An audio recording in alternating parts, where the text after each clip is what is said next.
Jai Hind, this is Brigadier Hemant Mahajan. We are going to speak today on Chhatrapati Sri Shivaji Maharaj. In the last episode, we spoke about Chhatrapati Shivaji Maharaj's enemy at that point of time, that is the Mughals, the Adilshah, the Qutub Shah, etc.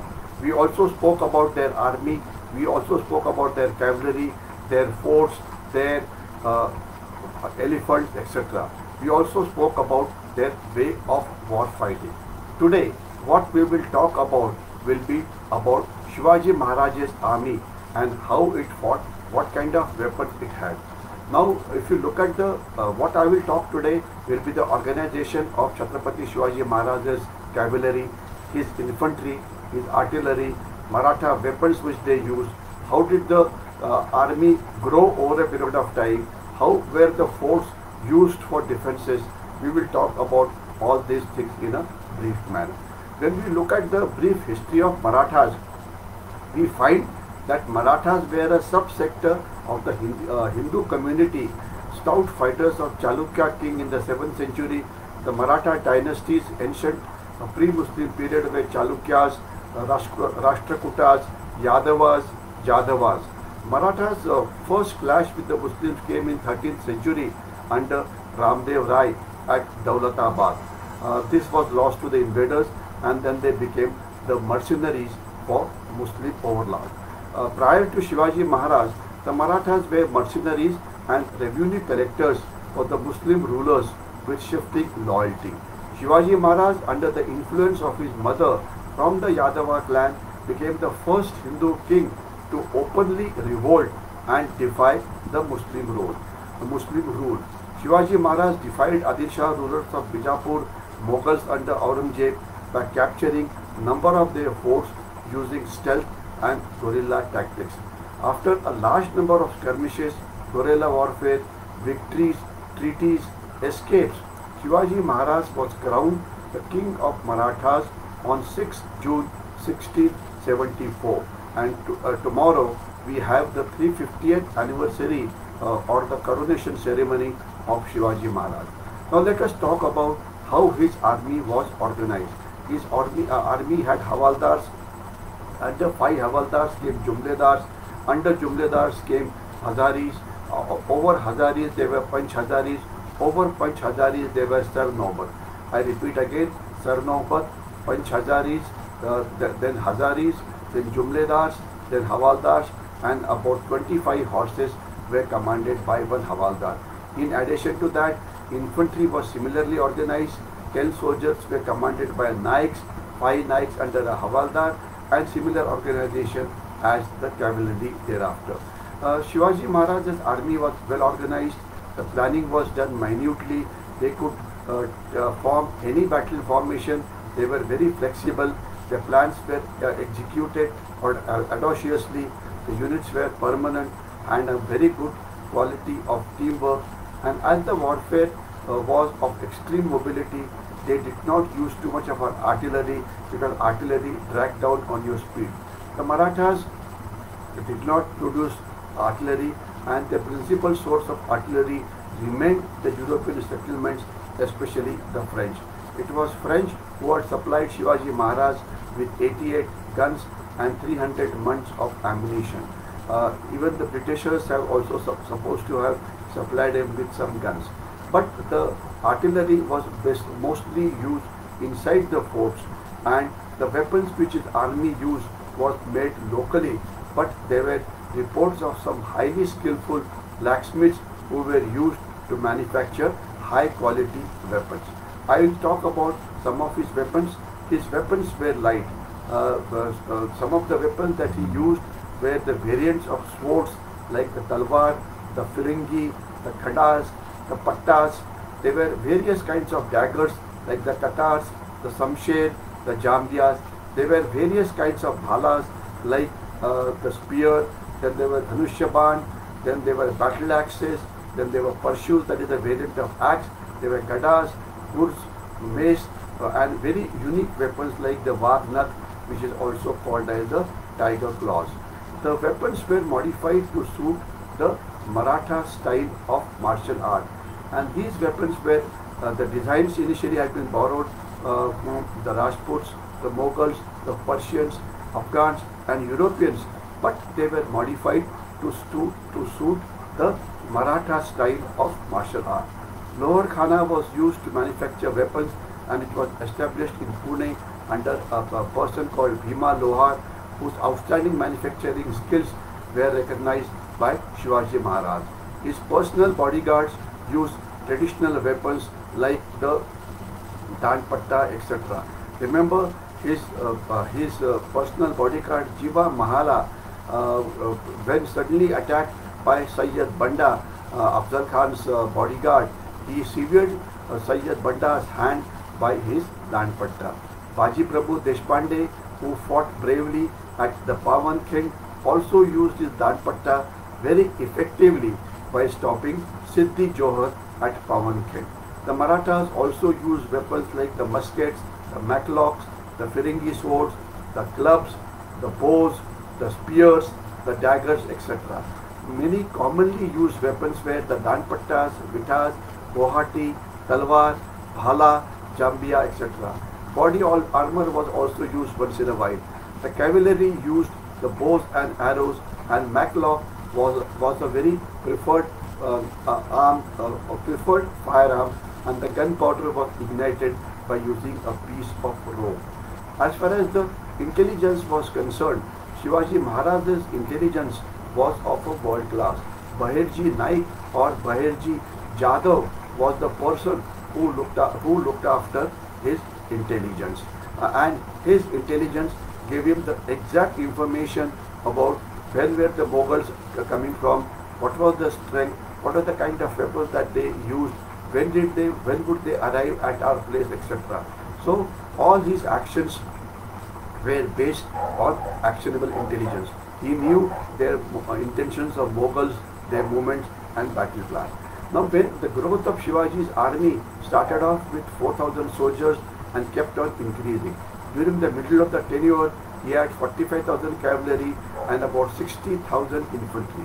And during the peak, during the coronation ceremony, his figure reached 105,000 cavalry, which used local horses. Mind you, the Mughals used to use the Arab horses, but Shivaji's cavalry used the local horses because they were tough and could operate in the semi-mountainous terrain of Sahyadri. They could live off the land.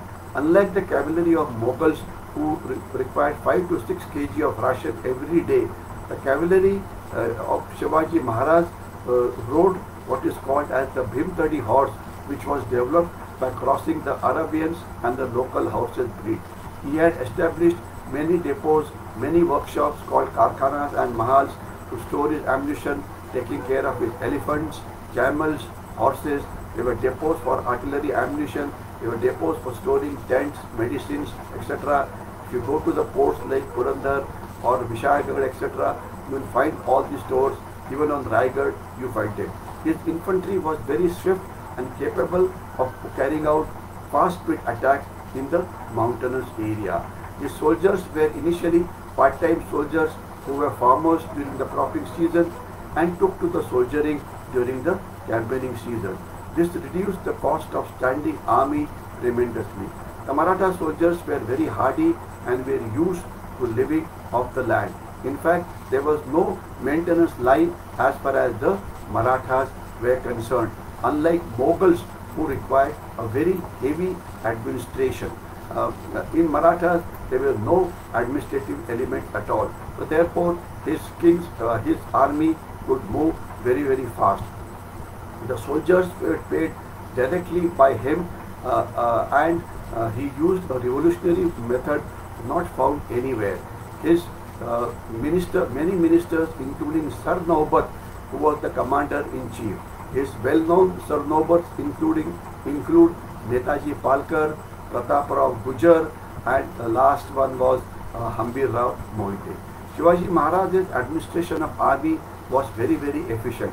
He maintained a regular army, and he ensured that they were patriots, they were recruited on the merit. He introduced the system of riding horses, keeping identification of soldiers. He enforced strict discipline, and he trained his soldiers in the guerrilla warfare. As far as forts were concerned, they were very important in the defense and offense. The invading army would march ahead, would never march ahead without first gaining the control of a fort on the route or in proximity. Because if you did not do that, then you would risk the Marathas attacking the lines of communication. The Mughals always intended to prosecute a protracted campaign. They had to neutralize the forts, the large ones on the route. They would then lay a siege to the fort and capture them. The siege would last for 3 to 4 months. At times, the fort was gained by corrupting the people who were there. Now, on the other hand, the Marathas, when they captured the fort, they carried it out by one-night operation. The example is capture of Tondana fort by Tanaji Malusare, who captured it in one night assault operations. The forts performed the important job of keeping surveillance over the areas. They acted as impregnable defenses. The enemy, which enemy had to attack, they stood like firm bases for the cavalry, the infantry to carry on attacks against the advancing Mughals. Most of the forts had secret ways to go out from where the Maratha armies could attack the Mughals from different and unexpected directions. Fort helped Shivaji Maharaj to alternate between offensive and defensive operations. They were masterpieces of tactical sighting. The forts had to be captured many times as they blocked the axis of maintenance. They acted as the line of defense against the invading armies. Shivaji Maharaj was very keen on acquiring, building and repairing forts. He captured them by surprise attack. While the Mughals went in for what is called as the siege warfare, he deceived the enemy by escaping from Panaya fort to Vishalgarh. So Shivaji Maharaj actually was a great strategist. Depending upon the operation time, he sometimes went on defensive, sometimes he was on offensive. Then also he quickly attacked the lines of maintenance of the Mughals. He attacked them when they were in camp. He attacked them at night time. He attacked them when they were carrying out his movement. His light cavalry was lightly equipped and there was no supply lines. They could live off the land and on the scantiest food they could survive. Their greater hardiness and superior discipline gave them remarkable mobility, and his mobility he could force a battle on his term at a place of his choosing. This enabled to seek out weak points of the enemy, the Mughals, and strike them with decisive effect, as it enabled him to attack when the Mughals least expected it. He exhausted them in fruitless pursuit.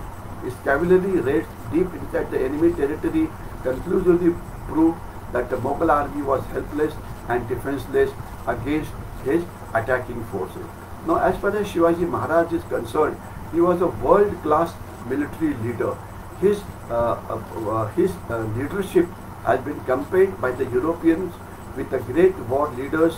The Portuguese viceroy called him Caesar. Julius Caesar was supposed to be a great war leader. The Britishers compared him with Alexander and Hannibal, the famous senapatis of the Europeans. The famous historian Arnold Tyburn says that if Shivaji was born in our country, we would have remembered him forever and danced with him on the head. Shivaji Maharaj showed the Hindus that the tree of Hinduism was not dead, and they could arise from beneath the seemingly crushing load of centuries of political bondage, exclusion from administration, legal repression, and could still grow into a nation state and lift it to the skies.